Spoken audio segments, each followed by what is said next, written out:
आज हम पढ़ेंगे डिग्री कॉलेज के पेपर को। जीडीसी का जो पेपर है उनको में पढ़ेंगे आज हम लोग। यूथ कंपटीशन की बुक है जीडीसी का पेपर। जीडीसी पेपर हिंदी, इसमें 26 प्रश्न पत्र हैं, जिनमें से आज पहला पढ़ेंगे हम 2016 में जो हुआ था असिस्टेंट प्रोफेसर का, वो पेपर आज हम लोग पढ़ेंगे। UPHESC Uttar Pradesh higher education service commission. पहला क्वेश्चन है, अपभ्रंश भाषा का हिंदी काल है। अपभ्रंश भाषा का हिंदी काल है तो 500 ईस्वी से 1000 ईस्वी। प्राचीन भारतीय आर्य भाषाओं का विकास क्रम जो है, प्राचीन भारतीय आर्य भाषा 1500 से 500 ईसा पूर्व। मध्यकालीन भारतीय आर्य भाषा जो है 500 से 1000 ईस्वी, 500 ईसा पूर्व से 1000 ईस्वी। और आधुनिक आर्य भाषा जो है 1000 ईस्वी से अब तक। तो उसमें पाल्य वैदिक संस्कृत जो है 1500 ईसा पूर्व से 1000 ईसा पूर्व। लौकिक संस्कृत जो है 1000 ईसा पूर्व से 500 ईसा पूर्व। और पाली जो है 500 ईसा पूर्व से 1 ईस्वी। प्राकृतिक भाषा जो है, प्राकृत भाषा 1 ईस्वी से 500 ईस्वी। और अपभ्रंश भाषा जो है 500 ईस्वी से 1000 ईस्वी। और आधुनिक भाषा, आधुनिक भारतीय आर्य भाषा हिंदी, जहाँ से इसका विकास हुआ है वो 1000 ईस्वी से अब तक। दूसरा क्वेश्चन है, पूर्वी हिंदी की उत्पत्ति किस अपभ्रंश से हुई है। पूर्वी हिंदी की उत्पत्ति किस अपभ्रंश से हुई है? अर्धमागधी से। ब्राह्मण का किससे हुआ है? सिंधी से। सौरसेनी का पश्चिमी हिंदी। और मागधी का बिहारी हिंदी से। मेरठ, सहारनपुर, बिजनौर किस बोली के क्षेत्र के अंतर्गत आते हैं? किसके अंतर्गत आते हैं? खड़ी बोली के अंतर्गत। 252 वैष्णव की वार्ता की भाषा क्या है? क्या है? ब्रज भाषा। इसके लेखक कौन है? गोसाई गोकुलनाथ। और 84 वैष्णव की वार्ता जो है, इसके भी गुरु ग्रंथ के लेखक जो है गोकुलनाथ। 200 वैष्णव की वार्ता में विठलनाथ क्या है? और 84 वैष्णव की वार्ता में जो है किसका है? वल्लभाचार्य के शिष्यों के।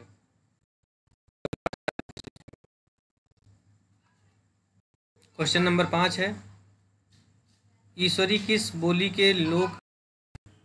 तो किसके हैं? बुंदेली के। ईश्वरी किसके? बुंदेली के प्रमुख लोग। इसका क्षेत्र कहाँ है? झांसी, जालौन, हमीरपुर, ओरछा, भोपाल, सागर, होशंगाबाद।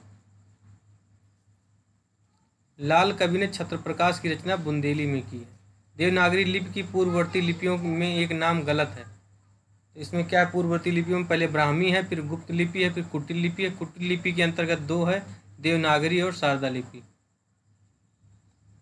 अगला क्वेश्चन, इनमें द्विगुण व्यंजन कौन सा है? द्विगुण व्यंजन कौन सा है इसमें? द्विगुण व्यंजन कौन से होते हैं? ये दोनों द्विगुण व्यंजन हैं। डा लगा के नीचे बिंदी और ढा लगा के नीचे बिंदी, ये दोनों द्विगुण।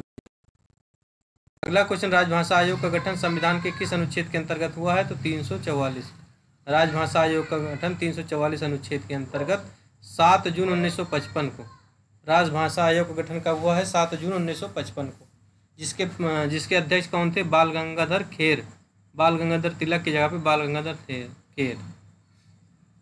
स्वदेशी, स्वभाषा स्वदेश, स्वभाषा स्वदेश स्वधर्म का आंदोलन किसने चलाया? किसने चलाया? स्वामी दयानंद सरस्वती ने। किसने चलाया? स्वामी दयानंद सरस्वती ने। सत्यार्थ प्रकाश इन्होंने लिखा था। और महात्मा गांधी ने 1918 में हिंदी के प्रचार प्रसार हेतु दक्षिण भारत में हिंदी प्रचार सभा मद्रास, चेन्नई की स्थापना की। क्वेश्चन ये भी बहुत पूछता है कि दक्षिण भारत हिंदी प्रचार सभा की स्थापना किसने की? महात्मा गांधी ने। कब की? 1918 में। आरोही क्रम में कालक्रम अनुसार निर्धारित करना है। सबसे पहले उदंत मार्तंड है 1826 में। उसके बाद प्रजामित्र है 1834 में। प्रजा हितैषी है 1855 में। और फिर हरिश्चंद्र मैगजीन है 1873 में। उदंत मार्तंड जुगल किशोर का है, प्रजामित्र दिया नहीं है। और प्रजा हितैषी का लक्ष्मण सिंह है। और हरिश्चंद्र मैगजीन जो है भारतेंदु की है। भारतीय संविधान के अंकों ने किस रूप को स्वीकार किया है? तो भारतीय अंकों के अंतर्राष्ट्रीय रूप को, भारतीय अंकों के अंतर्राष्ट्रीय रूप को, इस रूप को स्वीकार किया है। अनुच्छेद 343 में उल्लेख किया गया कि संघ की राजभाषा हिंदी और देवनागरी लिपि देवनागरी होगी। इतिहास लेखन की सबसे विकसित पद्धति कौन सी है? बार बार एग्जाम में पूछता है, विधेयवादी पद्धति। इसका अनुसरण किसने किया था? आचार्य रामचंद्र शुक्ल ने। अगला क्वेश्चन, हिंदी साहित्य का इतिहास दर्शन नामक ग्रंथ के लेखक कौन है? तो हिंदी साहित्य ना होके इतिहास साहित्य का इतिहास दर्शन के लेखक कौन है? नलिन बिलोचन शर्मा, डॉक्टर। दूसरी परंपरा की खोज, नामवर सिंह। ये हिंदी साहित्य का अभ्युत्थान, डॉक्टर विनय मोहन। हिंदी साहित्य का अभ्युत्थान। क्वेश्चन नंबर आगे 14 है, कवि वचन सुधा पत्रिका का प्रकाशन कब आरंभ हुआ? तो कब हुआ? 1868 में। किसने निकाला था? भारतेंदु ने। कहाँ से निकाला था? काशी से। इनकी अतिरिक्त रचना है बाला बोधनी और हरिश्चंद्र मैगजीन। आचार्य शुक्ल ने इतिहास ग्रंथ के कालों का नामकरण का आधार क्या रहा? युग प्रवृत्तियाँ। हिंदी साहित्य का इतिहास इनका कब आया है? 1929 में। किस पद्धति पर लिखा गया है? विधेयवादी। किसने लिखा है? शुक्ल जी ने। श्रेणी क्रम से कालक्रमानुसार रचनाओं को बताना है। कुमार रासो जो है 9वीं शताब्दी में है। बीसल देव रासो 1212 में है। पृथ्वीराज रासो जो है 13वीं शताब्दी में है और हम्मी रासो 14वीं शताब्दी में है। अगला क्वेश्चन, इनमें से कौन है जो सिद्धो नाथो दो सबसे पुराने हैं? सिद्धो नाथो में सबसे पुराने सरहपा है। सिद्धों से ही नाथ संप्रदाय की उत्पत्ति हुई थी, जिसके प्रणेता गोरखनाथ हैं।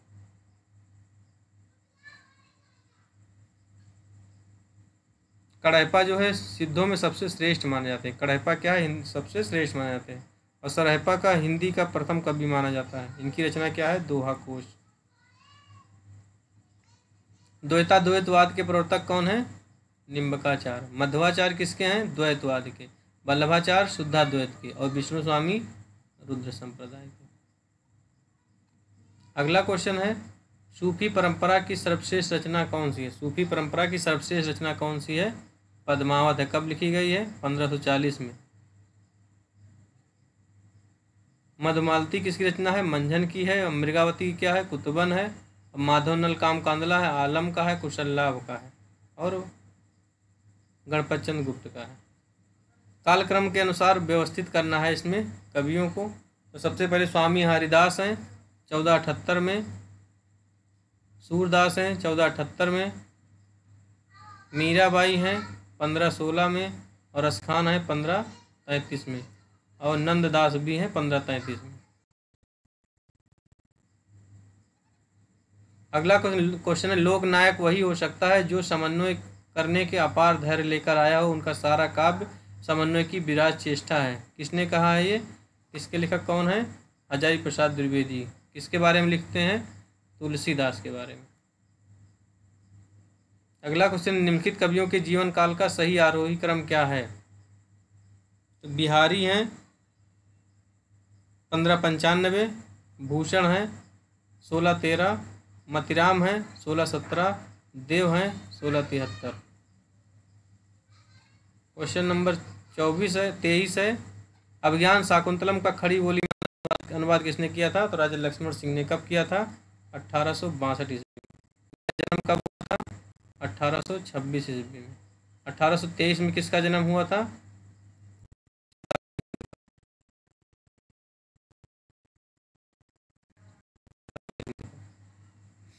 भारत बंधु पत्रिका का संपादन कौन कर? राम। इस पत्रिका का प्रकाशन 1876 में अलीगढ़ से हुआ था। प्रताप नारायण मिश्र 1883 में कानपुर से मासिक पत्रिका ब्राह्मण निकालते थे। और विशाल भारत नामक पत्रिका कहाँ से निकलती थी? बनारसीदास चतुर्वेदी ने। और 1928 में। साहित्य जनसमूह के हृदय का विकास है कौन कहता है? बालकृष्ण भट्ट। भट्ट जी हिंदी साहित्य के निबंधकार हैं। इनके शुक्ल जी ने हिंदी साहित्य का इन्हें स्टील कहा है। इनका प्रमुख निबंध कौन का सा? चंद्रोदय है, शब्द की आकर्षण शक्ति है, कल्पना है, मेला ठेला है, बाल विवाह है, एक अनोखा स्वप्न है, प्रतिभा है, आत्मगौरव है, रुचि है, आशा है। परमात्मा की छाया आत्मा में और आत्मा की छाया परमात्मा में पड़ने पर सृष्टि होती है। यह कथन किसका है? राम कुमार वर्मा। डॉक्टर नगेंद्र ने कहा क्या कहा छायावाद को? स्थूल के प्रति सूक्ष्म का विद्रोह।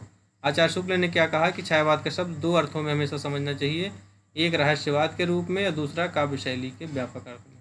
रामविलास शर्मा ने कहा है कि छायावाद स्थूल के प्रति सूक्ष्म का विद्रोह नहीं रहा है, वरन थोथी नैतिकता, रूढ़िवादी और सामंती बंधनों के विद्रोह रहे हैं। अगला क्वेश्चन है कवियों का आरोही क्रम में लगाना है। तो सबसे पहले जयशंकर प्रसाद आ जाएंगे।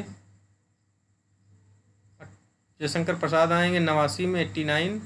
निराला आएंगे 99, कहीं कहीं पे 97 भी है, 97 भी माना जाता है यूपी बोर्ड में। और सुमित्रानंद पंत हैं 1900 में। महादेवी वर्मा है 1907 में हजारी प्रसाद द्विवेदी के साथ। पेट पीठ दोनों मिलकर एक, चल रहा लकुटिया टेक। इस पंक्ति की व्यक्ति क्या की गई है? भिक्षुक वर्ग की दयनीय स्थिति का। इसके लेखक कौन है? निराला जी। किस कविता से है? भिक्षुक। निम्नलिखित में से कौन सा कवि आद्रंद प्रगतिवादी नहीं रहा? नरेंद्र शर्मा आद्रंद प्रगतिवादी कवि नहीं रहे। ये व्यक्तिवादी प्रेम मस्ती के काव्य के हैं। इनकी रचना कौन सी है? प्रभात फेरी, प्रवासी के गीत, पलाश वन, मिट्टी और फूल, रक्त चंदन, अग्निशस्य। जबकि नागार्जुन जो है केदारनाथ अग्रवाल ये और रामविलास शर्मा आद्यंत प्रगतिवादी कवि है। ठंडा लोहा किसकी रचना है? धर्मवीर भारती की। कब की रचना है ठंडा लोहा? ठंडा लोहा धर्मवीर भारती की है। कनपुरिया 1959 में है। सात गिरत वर्ष 1959 में है। और अंधायुग 1955 में गीत नाट्य। मुक्तिबोध ने चांद का मुंह टेढ़ा 64 में लिखा है। भूरी भूरी खाक धूल 80 में। अग्नेय ने लिखा है भग्नदूत 33 में। चिंता 1942 में। इत्तलम 1946 में। हरी घास पर क्षण भर 1949 में। बाहुरा अहेरी 54 में। सागर मुद्रा 70 में। आंगन के पार द्वार 61 में। क्वेश्चन नंबर 31 है राधा कृष्ण ने गोवध की समस्या का निवारण करने के लिए कौन सा उपन्यास लिखा है? निसहाय हिंदू। निसहाय हिंदू। जबकि भूतनाथ किसने लिखा है? देवकीनंदन खत्री ने। आदर्श हिंदू किसने लिखा है? लाजाराम मेहता ने। प्रेमचंद के उपन्यासों का सही कालक्रम क्या होगा? सबसे पहले सेवा सदन हो जाएगा, प्रेमाश्रम हो जाएगा, निर्मला हो जाएगा, गोदान। सेवाश्रम, प्रेमाश्रय, निर्मला और गोदान। सेवाश्रम 18 में, प्रेमाश्रम 22 में, निर्मला 27 में, गोदान 36 में। इतिहास इस बात का गवाह है कि इस महिमामयी शक्ति की उपेक्षा करने वाले साम्राज्य नष्ट हो गए। यह कथन किस उपन्यास से उद्धृत है? बाणभट्ट की आत्मकथा से। शक्ति की उपेक्षा करने वाले साम्राज्य नष्ट हो गए। उपयुक्त कथन हजारी प्रसाद द्विवेदी का निबंध बाणभट्ट की आत्मकथा से। उपन्यास है गोदान का है, यशपाल का है और आपका बंटी मन्नू भंडारी का है। कालक्रम के अनुसार सही इसमें बताना है कौन सही। विचित्र विवाह रामचरित उपाध्याय का है। पर्दा यशपाल का है। चुम्बन पांडे बेचन शर्मा उग्र का है। समाज सेवक हिंदी साहित्य की रचना न होने के कारण इस प्रश्न को मूल्यांकन से बाहर कर दिया गया। जैसे को तैसा भी पढ़े तो सुबह भी जैसे को तैसा किसका है? गोपाल राम गौमरी का। और जैसा काम वैसा परिणाम कहेगा तो बालकृष्ण भट्ट का हो जाएगा।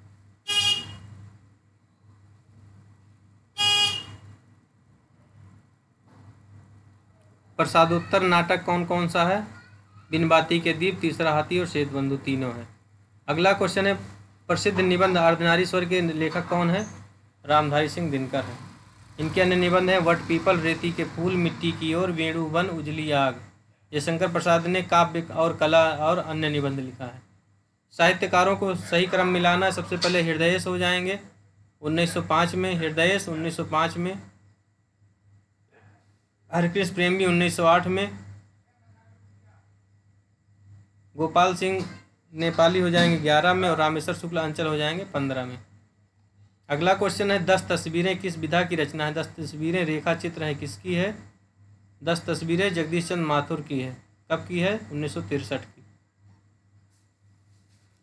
इनमें से कौन सा लेखक जीवनी लेखक नहीं है? तो अज्ञेय जीवनी नहीं लिखे।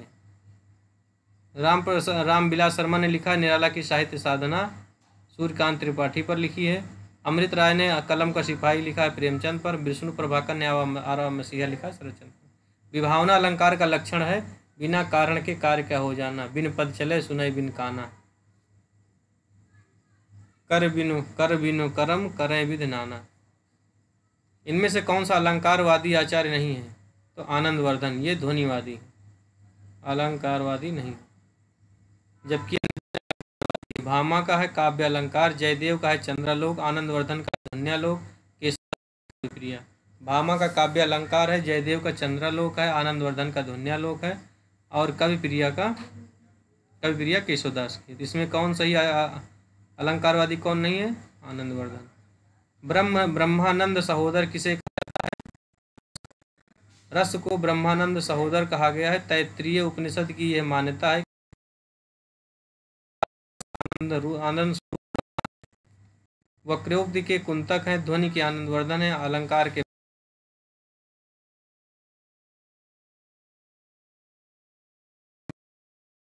मिथक का घनिष्ठ संबंध होता है अति मानवीय पौराणिक पात्रों से, विज्ञान लेखन से, प्रौद्योगिकी यथार्थ से। अति मानवीय पौराणिक पात्रों से, यही होगा।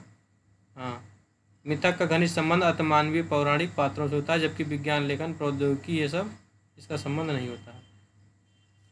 आत्मानुभव एवं आत्माव्यक्ति को काव्य के लिए आवश्यक माना गया, इस कथन के आलोचक का नाम क्या है? आत्मानुभव और आत्माव्यक्ति को काव्य के लिए आवश्यक माना है, ये कथन नंदुलारे वाजपेयी का। किसका है? नंदुलारे वाजपेयी का। जबकि आचार्य शुक्ल तथा डॉक्टर रामविलास शर्मा का संबंध नहीं है इससे। यह कथन न होते हुए काव्य प्रयोजन के संबंध में नंदुलारे वाजपेयी तथा डॉक्टर नगेंद्र की मान्यता है, इस प्रयोग को बाहर कर दिया गया है। अच्छा, डॉक्टर रामविलास शर्मा की कृति का नाम क्या है? डॉक्टर रामविलास शर्मा की कृति का नाम भारतीय सौंदर्य बोध एवं तुलसीदास। भारतीय सौंदर्य बोध और तुलसीदास, इनकी पुस्तक का नाम भारतीय सौंदर्य बोध और तुलसीदास, ना कि भारतीय सौंदर्य शास्त्र। भारतीय सौंदर्य और तुलसीदास है। प्रतिभा व्युत्पन्न मिश्रा संवेते श्रेष्यो इति। प्रतिभा व्युत्पत्ति मिश्र संवेते श्रेष्यो इति, ये मत किसका है? तो प्रतिभा व्युत्पत्ति मिश्र संवेते, ये काव्य के 3 रूप हैं, प्रतिभा, अभ्यास और व्युत्पत्ति। जबकि मम्मट ने तथा आचार्य दंडी ने इस मत का में संगत नहीं है, इसको भी बाहर कर दिया गया है। ये याद रखना है कि ये प्रतिभा के 3 रूप हैं, काव्य के 3 रूप हैं, प्रतिभा, अभ्यास और व्युत्पत्ति। अरस्तु के अनुकरण सिद्धांत में कौन सी एक बात नहीं है? तो काव्य प्रकृति का अनुकरण नहीं है, ये गलत है। काव्य प्रकृति का अनुकरण है। कविता जगत की अनुकृत है, सही है। अनुकरण की प्रक्रिया आनंददायक, ये भी सही है। अनुकरण से हमें शिक्षा मिलती है, ये भी सही है। और काव्य प्रकृति का अनुकरण नहीं है, ये गलत है, ये भी है। अगला क्वेश्चन नंबर 49 है। प्रिंसिपल ऑफ लिटरेरी क्रिटिसिज्म पुस्तक के लेखक, बार बार एग्जाम में पूछता है। प्रिंसिपल ऑफ लिटरेरी क्रिटिसिज्म पुस्तक के लेखक कौन है? आई.ए. रिचर्ड्स हैं। कौन है? आई.ए. रिचर्ड्स। प्लेटो ने इयोन लिखा है, क्रोचे ने एस्थेटिक लिखा है और इलियट ने द सीक्रेट वुड लिखा है। ये प्लेटो ने इयोन लिखा है, क्रोचे ने एस्थेटिक लिखा है और इलियट ने द सीक्रेट वुड लिखा है। किसकी मान्यता है कि औदात्य अभिव्यक्ति की उच्चता और उत्कृष्टता का नाम है? इसकी मान्यता है कि औदात्य अभिव्यक्ति की उच्चता और उत्कृष्टता का नाम है। किसने लिखा है? लोंजाइनस ने। अगला क्वेश्चन, आधुनिक हिंदी गद्य के जनक माने जाते हैं? तो भारतेंद्र हरिश्चंद्र।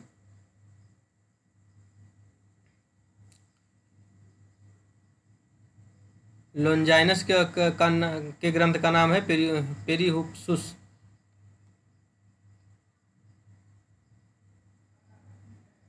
अगला क्वेश्चन, भारत भारती की रचना कब प्रकाशित हुई? तो 1912 में। किसकी? ये गुप्त जी की। इनकी प्रमुख रचना और हैं, रंग में भंग 1909 में, जयद्रथ वध 1910 में, साकेत 1931 में, झनकार 29 में, साकेत 31 में, यशोधरा 32 में, पंचवटी 25 में, द्वापर 36 में और विष्णु प्रिया 57 में। और साकेत और द्वापर इनका क्या है? ये दोनों प्रबंध काव्य और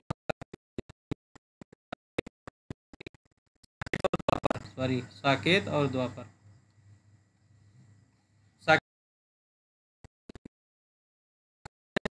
रचनाकारों को आरोही क्रम में लगाना है। साकेत, यशोधरा, द्वापर, जय भारत।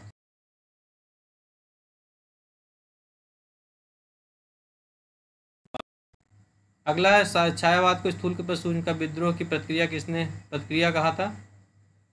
स्थूल के प्रति सूक्ष्म का विद्रोह है, ये डॉक्टर नगेंद्र ने कहा, जबकि इसमें स्थूल के प्रति सूक्ष्म की प्रतिक्रिया ये गलत है। अगला है छायावाद का 2 अर्थों में प्रयोग, एक काव्य शैली, एक रहस्यवाद। किसने कहा था? शुक्ल जी ने। रामविलास शर्मा ने कहा कि छायावाद स्थूल के प्रति सूक्ष्म का विद्रोह नहीं वरन थोथी नैतिकता है। और राम कुमार वर्मा ने कहा कि परमात्मा की छाया आत्मा में और आत्मा की छाया परमात्मा में पड़ने पर छायावाद की सृष्टि होती है। अगला क्वेश्चन है, पंत की उनकी कृति पर भारतीय ज्ञानपीठ मिला है? तो चिदम्बरा पर। कब मिला? 1968 में। कब मिला है? 1968 में।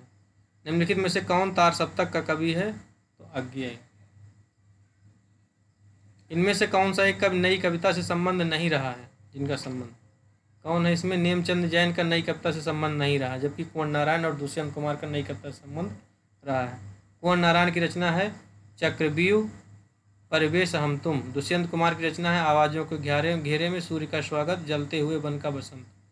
प्रभा नामक पत्रिका का संपादन किसने किया है? तो नवीन में। प्रभा प्रताप और कर्मवीर 3 पत्रिकाओं का रचना किया है। प्रभा प्रताप और कर्मवीर। नवीन की प्रमुख रचनाएं कुमकुम 1939 में पहला काव्य संग्रह है, जैसे मंगल शिवमंगल सिंह सुमन का है, शिवमंगल सिंह सुमन का है हिल्लोल। हिल्लोल भी 1939 में, जैसे कुमकुम है इनका पहला 1939 में। बाल के संबंध नवीन की अन्य रचनाएं हैं रश्मिरेख है, अपलक है, क्वासी है, विनोवा स्तवन है, उर्मिला है। प्रयोगवाद के प्रवर्तन के अनुसार प्रयोगवादी काव्य का सबसे मुख्य तत्व क्या होना चाहिए? तो नई नई राहों का अन्वेषी। तार सप्तक कब आया था? 1943 में। किसने किया था? अज्ञेय ने। ठेठ हिंदी का ठाठ और अधिकिला फूल किसका है? हरिऔध का। ठेठ हिंदी का ठाठ 99 में है। प्रेमचंद के प्रमुख जो उपन्यास है सेवा सदन, रंगभूमि, गबन, कर्मभूमि, निर्मला, कायाकल्प, प्रेमा गोदान, देवस्थान रहस्य और मंगलसूत्र अपूर्ण। निराला ने लिखा है उपन्यास अप्सरा, अलका, निरुपमा, कुल्ली भाट, प्रभावती, काले कारनामे, चोटी की पकड़। परीक्षा गुरु का प्रकाशन वर्ष क्या है? 1882। किसने लिखा? लाला श्रीनिवास दास ने। शुक्ल जी क्या मानते हैं इसको? हिंदी का प्रथम उपन्यास मानते हैं। कौन सी कहानी प्रसाद द्वारा रचित नहीं है? ममता है, सालवती है, छाया है, सुजान भगत ही नहीं होगा। सुजान भगत ही नहीं। सुजान भगत किसका है? प्रेमचंद की रचना है, बहुत इंपॉर्टेंट है। ममता, सालवती, छाया प्रसाद की है। पत्थर की पुकार, उस पार का योगी, चंदा, खंडहर की लिपि, मधुआ, पुरस्कार, गुंडा, छोटा जादूगर किसकी है? प्रसाद की। और प्रतिध्वनि, आकाशदीप, आंधी, इंद्रजाल और छाया क्या है इनके कहानी संग्रह। नया रास्ता कहानी के लेखक कौन है? नया रास्ता कहानी के लेखक रास्ता कहानी के लेखक राम प्रसाद पहाड़ी। कहानी नहीं है, कहानी क्या है? उपन्यास है। सड़क पर नया रास्ता, बया का घोंसला, बरगद की जड़ें तथा सराय किसका है? राम प्रसाद पहाड़ी का। सत्यप्रकाश संगर ने क्या लिखा है? नया मार्ग। इन्होंने अच्छा, सत्यप्रकाश संगर ने लिखा नया मार्ग, और राम प्रसाद पहाड़ी ने क्या लिखा है? नया रास्ता। पहाड़ में नया रास्ता है, और सत्यप्रकाश संगर का क्या है? नया मार्ग है। और क्या है? अफ्रीका का आदमी है। कहानी इनकी है चांद रानी, उपन्यास है। इस्मत चुगताई का है कहानी चोटें छुई मुई, एक बात, कलियां, एक रात, दो जखी, उपन्यास है। टेढ़ी खीर, दिल की दुनिया, बहरूप नगर, सौदाई, जंगली कबूतर किसका है? इस्मत चुगताई का। नया रास्ता नाम की कहानी से विधा नाम की कोई रचना नहीं है। नया रास्ता क्या है? उपन्यास है। किसका? राम प्रसाद पहाड़ी का उपन्यास है नया रास्ता। और सत्यप्रकाश संगर का है नया मार्ग। भारतीय युग का सही कालक्रम क्या है? तो 1850 से 1900। स्वर्ग की झलक और अंधी गली किसकी रचना है? अश्क की। लक्ष्मी का स्वागत, पापी, मोहब्बत, जोंक, चरवाहे, पर्दा गिराओ और स्वर्ग की झलक, अंधी गली किसका? उपेंद्रनाथ अश्क का। उदय शंकर भट्ट का एक ही कब्र में 10,000 नए मेहमान, पर्दे के पीछे मुंशी अनोखे लाल, विष की पुड़िया किसका है? उदय शंकर भट्ट का। सबसे बड़ा आदमी, मैं और केवल मैं, दो कलाकार किस रचना है? वृंदावन लाल वर्मा की। आधे अधूरे नाटक का मूल प्रतिपाद्य क्या है? मध्यम वर्गीय परिवार की विसंगति। आधे अधूरे नाटक का मूल प्रतिपाद्य मध्यम वर्गीय परिवार की विसंगति है। इसके लेखक मोहन राकेश हैं। आधे अधूरे नाटक को समकालीन जिंदगी का पहला सार्थक नाटक कहा जाता है। समकालीन जिंदगी का पहला सार्थक नाटक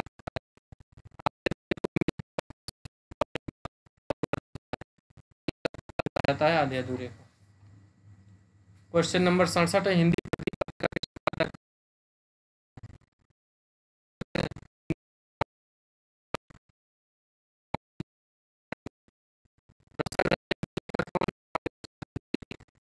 और के साथ पुष्पांजलि, नाट्यशास्त्र, उपन्यास, रहस्य, भाषा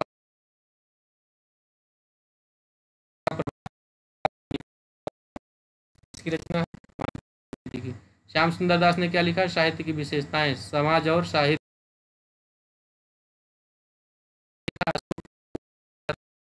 धर्म, विचार प्रवाह, कुटज, साहित्य सहचर और आलोक पर्व, मेरी असफलताएं, कुछ उथल कुछ गहरे, कुछ उथले कुछ गहरे, मेरे नापिताचार्य और अध्ययन और आश्वासन, प्रभाकर। सही क्रम क्या है? कबीर, सूर, तुलसी, जायसी। कबीर, सूर, जायसी, तुलसी। कबीर, सूर, जायसी और तुलसी। कबीर, सूर, जायसी और तुलसी। अगला क्वेश्चन है, कला की सहायता से हम लोक के विश्व रूपी जीवन को समझने का साधन प्राप्त करते हैं। ये कथन किसका है? वासुदेव शरण अग्रवाल का। क्या है कि कला की सहायता से हम लोक के विश्व रूपी जीवन को समझने का साधन प्राप्त करते हैं। ये कथन किसका है? वासुदेव शरण अग्रवाल का। इस तरह हमारा 2016 का हायर का पेपर पूरा हो गया। 70 क्वेश्चन थे। नेक्स्ट क्लास में फिर। Thank you.